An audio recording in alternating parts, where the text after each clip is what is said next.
안녕하세요. 저는 박순례라고 합니다. 올해 75인데 정말 어이없는 일을 당해서 이렇게 말씀드리게 됐어요. 제 딸이 시애틀에서 저를 요양원에 보내겠다고 협박을 하거든요. 처음에는 그렇게 잘해주더니 제 재산을 받고 나니까 완전히 달라졌어요. 아직도 믿기지 않아요. 1년 전까지만 해도 저는 강남에 있는 아파트에서 혼자 살고 있었어요. 남편이 돌아가시고 벌써 10년이 됐는데 딸 미영이가 미국에 있으니까 외로운 건 사실이었죠. 그래도 동네에 아는 사람들도 있고 병원도 가깝고 나름대로 적응해서 살고 있었거든요. 그런데 미영이가 작년 추석 때 한국에 왔을 때 갑자기 눈물을 흘리면서 그러는 거예요. 엄마, 이제 나이도 있으시고 혼자 계시는 게 너무 걱정돼요. 시애틀로 오셔서 우리랑 같이 사시면 안 될까요? 그때 딸의 간절한 표정을 보니까 마음이 다 녹아내리더라고요. 사실 저도 혼자 사는 게 쉽지만은 않았어요. 몸이 예전 같지 않으니까 계단 오르내리는 것도 힘들고 밤에 갑자기 아프면 어쩌나 하는 불안감도 있었거든요. 그래서 딸의 제안이 고마웠어요. 이 나이에 미국 가서 살기가 쉽겠어요? 하지만 가족이랑 함께 있을 수 있다면 뭐든지 할 수 있을 것 같았어요. 미영이는 정말 세심하게 모든 걸 챙겨줬어요. 엄마, 한국 집은 어차피 혼자 살기에는 너무 크시잖아요. 팔아서 시애틀에서 같이 쓰면 우리 모두한테 도움이 될 거예요. 그 말이 맞다고 생각했어요. 실제로 강남 아파트는 저 혼자 살기에는 너무 컸거든요. 집을 내놓으니까 금세 팔렸어요. 요즘 강남 집값이 얼마나 올랐는지 제가 30년 전에 산 값의 거의 10배가 나왔어요.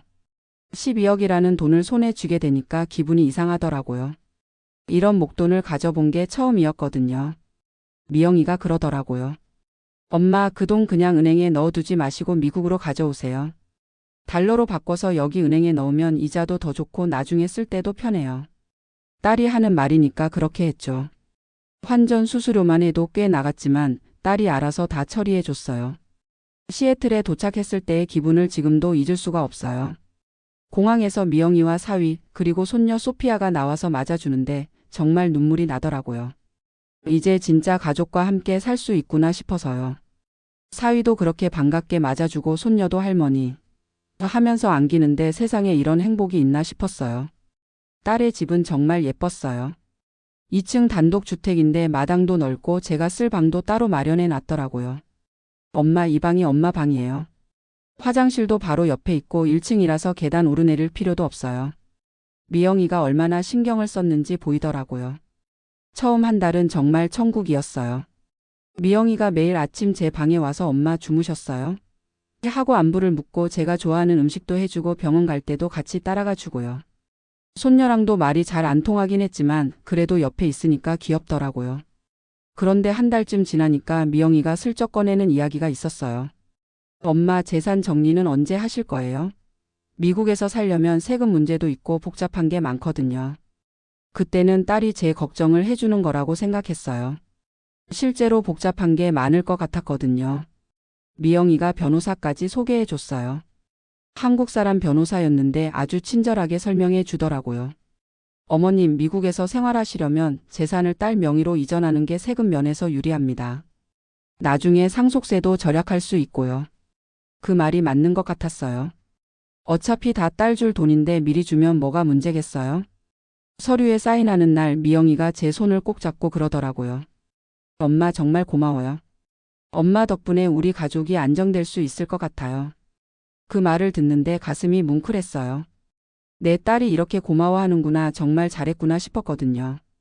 그런데 이상한 건 그 다음 날부터였어요. 딸의 태도가 미묘하게 달라지기 시작했어요.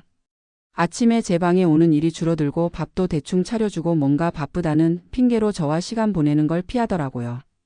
처음에는 제가 예민한가 싶었어요. 딸도 딸 나름대로 할 일이 많을 테니까요. 하지만 시간이 갈수록 확실해졌어요.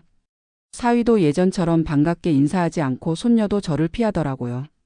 식사 시간에도 주로 영어로 대화하니까 저는 알아들을 수가 없고 뭔가 소외된 기분이었어요. 한 달쯤 더 지났을까요? 미영이가 갑자기 시간을 내서 저와 이야기를 하자고 하더라고요. 무슨 좋은 이야기인가 싶어서 기대를 했는데 나오는 말이 완전히 다르더라고요. 엄마, 사실은 말씀드릴 게 있어요. 요즘 요양원들이 정말 좋아졌어요. 시설도 깨끗하고 또래분들도 많으셔서 외롭지 않을 거예요. 엄마 나이에는 그런 곳에서 전문적인 케어를 받으시는 게 더 좋을 것 같아요. 그 말을 듣는 순간 머리가 하얘졌어요. 미영아, 그게 무슨 소리야? 나 같이 살자고 해서 온 거 아니야? 그랬더니 미영이가 표정을 굳히면서 대답하더라고요.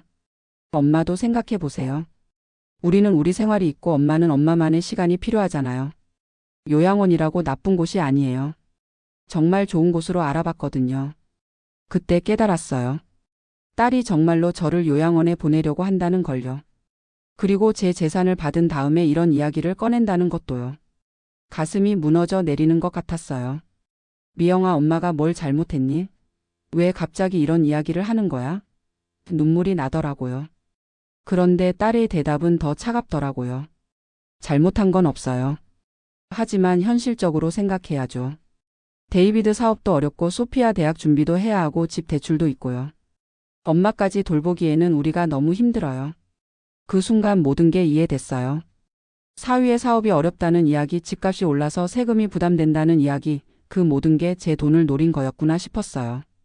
딸이 저를 진짜로 걱정해서 부른 게 아니라 제 재산 때문이었던 거죠. 그럼 내 돈은 어떻게 되는 거야? 제가 물어보니까 미영이가 시큰둥하게 대답하더라고요. 그 돈으로 요양원 비용 내시면 되죠. 비싸긴 하지만 엄마 돈이면 충분할 거예요. 그때 정말 충격이었어요. 딸이 제 재산을 받아놓고는 그 돈으로 저를 요양원에 보내겠다는 거잖아요. 제가 그 돈 주려고 한국에서 집까지 팔고 온 게 아닌데 말이에요. 그날 밤은 한잠도 못 잤어요. 이게 정말 현실인가 싶어서요. 내가 낳아서 키운 딸이, 그렇게 사랑했던 딸이 이럴 수가 있나 싶었거든요. 하지만 생각해보니까 신호는 처음부터 있었어요. 딸이 한국에 왔을 때도 제 재산 이야기를 먼저 꺼냈고 시애틀에 와서도 재산 정리 이야기를 계속했었죠. 그리고 제가 서류에 사인한 다음 날부터 태도가 달라졌고요. 저는 그때그때 딸의 걱정이나 관심으로 받아들였는데 사실은 다 계획된 거였던 거예요. 며칠 더 지나니까 미영이가 요양원 팸플릿을 가져오더라고요. 엄마, 여기 한번 보세요. 정말 좋은 곳이에요. 한국 분들도 많이 계시고 음식도 한국 음식 나오고요. 팸플릿을 보니까 시설은 좋아 보였어요. 하지만 그게 중요한 게 아니었잖아요. 미영아, 엄마는 가족과 함께 살고 싶어서 온 거야. 요양원에서 살려면 굳이 미국까지 올 이유가 없었잖아. 그랬더니 딸이 짜증을 내더라고요. 엄마는 왜 이해를 못하세요? 우리도 우리 사정이 있다고요. 엄마 돌보는 게 쉬운 일이 아니에요. 그 말을 듣는데 정말 서글펐어요. 언제부터 제가 돌봐야 할 짐이 됐을까요? 그때 사위가 끼어들더라고요. 어머니, 미영이 말이 맞아요. 요양원이 어머니한테도 더 좋을 거예요. 전문적인 케어도 받을 수 있고 또래분들도 만날 수 있고요. 사위까지 나서니까 정말 서러웠어요. 그날 밤에 손녀 소피아한테 한번 물어봤어요. 소피아야, 할머니가 요양원에 가는 거 어떻게 생각해? 그랬더니 소피아가 별 생각 없이 대답하더라고요. 할머니, 그쪽이 더 좋을 거야. 여기는 할머니랑 맞지 않는 것 같아. 아이까지 그렇게 생각하고 있었어요. 그때 정말 깨달았어요. 이 집에서 저는 완전히 남이 됐구나 싶었어요. 가족이라고 생각했는데 사실은 돈이 있을 때만 환영받는 손님이었던 거죠. 며칠 더 버텨봤지만 상황은 더 나빠졌어요. 딸은 아예 저와 대화하는 걸 피하고 사위는 노골적으로 불편해하고 집 안 분위기가 최악이 됐어요. 제가 있으면 모두가 불편해하는 게 느껴지더라고요. 일주일쯤 더 지났을 때 미영이가 최후 통첩을 하더라고요. 엄마, 다음 주까지 결정하세요. 요양원 들어가실 거면 제가 알아서 절차 밟을게요. 아니면 뭐냐고 물어봤더니 대답을 안 하더라고요. 하지만 분위기상 여기서 계속 있을 수는 없다는 뜻인 게 뻔했어요. 그날 밤에 정말 많은 생각을 했어요. 이 나이에 어디로 가야 하나, 한국으로 돌아갈 수도 없고 그렇다고 여기서 혼자 살 수도 없고요. 하지만 한 가지 확실한 건 딸네 집에서는 더 이상 있을 수 없다는 거였어요. 다음 날 아침에 미영이한테 말했어요. 요양원은 안 갈 거야. 대신 나 혼자 살 집을 구해줘. 딸이 깜짝 놀라더라고요. 엄마, 혼자 어떻게 살아요? 영어도 못 하시는데. 그건 내가 알아서 할 일이야. 대신 내 돈 좀 돌려줘. 전부는 아니더라도 혼자 살 만큼은 줘야지. 그랬더니 딸의 표정이 어두워지더라고요. 엄마, 그 돈은 이미 집 대출 정리하고 소피아 학비에 썼어요. 지금 당장 드릴 돈이 없어요. 결국 제 예상이 맞았어요. 딸이 제 돈을 이미 다 써버린 거였어요. 하지만 저도 포기하지 않았어요. 그럼 조금씩이라도 갚아. 나도 살아야 하잖아. 며칠을 실랑이한 끝에 결국 3억 정도는 돌려받기로 했어요. 전체 재산의 5분의 1도 안 되는 돈이었지만 그나마 다행이었어요. 지금은 시애틀 한인타운 근처에 작은 아파트를 얻어서 혼자 살고 있어요. 월세 내고 생활비 쓰고 하면 빠듯하지만 그래도 누구 눈치 안 보고 살 수 있어서 좋아요. 딸과는 연락을 안 해요. 미영이도 연락을 안 하고요. 가끔 후회할 때도 있어요. 괜히 미국까지 와서 이런 일을 당할 바에는 한국에서 혼자 살 걸 그랬나 싶기도 하고요. 하지만 이제라도 딸의 진심을 알게 된 게 다행이라고 생각해요. 계속 속고 살았으면 더 큰 피해를 당했을지도 모르거든요. 돈 때문에 변한 게 아니라 원래 그런 마음이었나 봐요. 다만 돈이 있을 때는 숨길 수 있었던 거고요. 그래도 완전히 원망하지는 않아요. 딸도 딸 나름대로 힘들었을 테니까. 사위사업이 어렵고 대출도 있고 아이 키우는 것도 돈이 많이 들고요. 하지만 한 가지는 확실해요. 가족이라고 해서 무조건 믿으면 안 된다는 거요. 특히 돈이 관련된 일에는 더더욱 조심해야 해요. 저처럼 순진하게 생각하다가는 큰 코 다칠 수 있거든요. 이제 앞으로 어떻게 살지 계획을 세우고 있어요. 75세지만 아직 건강하고 할 수 있는 일들도 있을 거예요. 한인회에서 봉사활동도 하고 혼자 사는 다른 할머니들과도 친해지려고 노력하고 있어요. 처음에는 영어 때문에 걱정했는데 한인타운에서는 한국말로도 웬만한 건 다 해결되더라고요. 병원도 한국 의사가 있고 마트도 한국 음식 파는 곳이 있고요. 생각보다 혼자 살만해요. 가끔 손녀 소피아 생각이 나요. 그 아이는 정말 잘못이 없는데 할머니를 이렇게 잃게 됐잖아요. 나중에 크면 이 상황을 어떻게 이해할까요? 아마 부모가 하는 말만 듣고 자랄 테니까 할머니가 고집 부려서 혼자 살게 된 거라고 생각할지도 모르겠어요. 이 이야기를 들으시는 분들한테 드리고 싶은 말이 있어요. 자식이 아무리 좋은 말로 포장해도 재산 이야기가 먼저 나온다면 조심하세요. 진짜 부모를 걱정해서 하는 말인지 다른 속셈이 있는 건지 잘 구분하셔야 해요.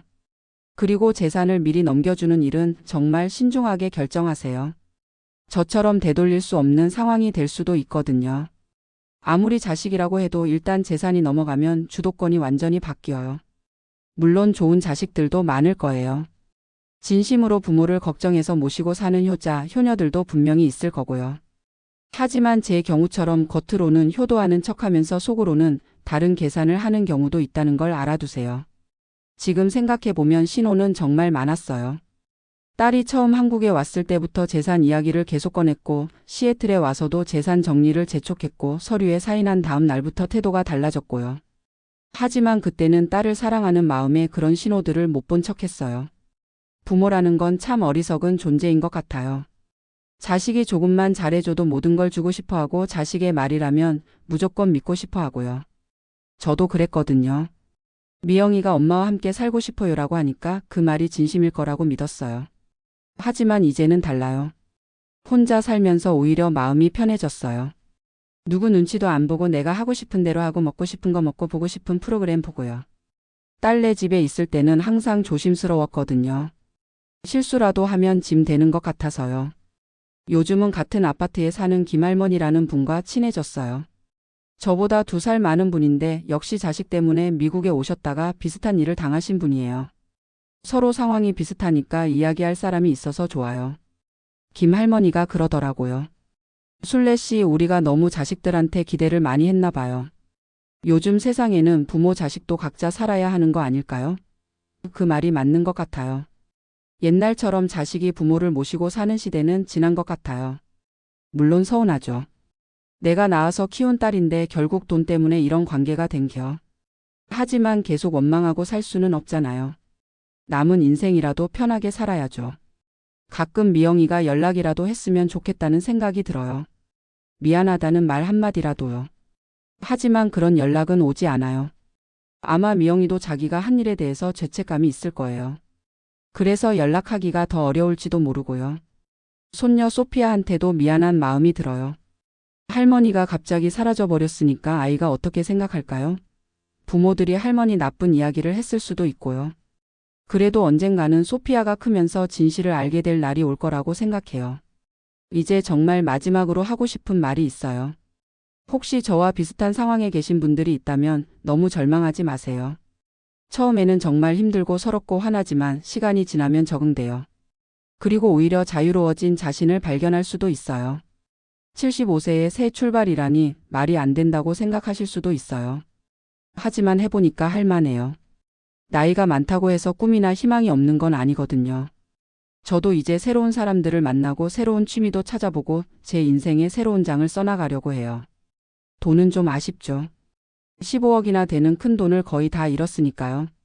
하지만 그 돈으로 딸의 진심을 알게 됐다고 생각해요.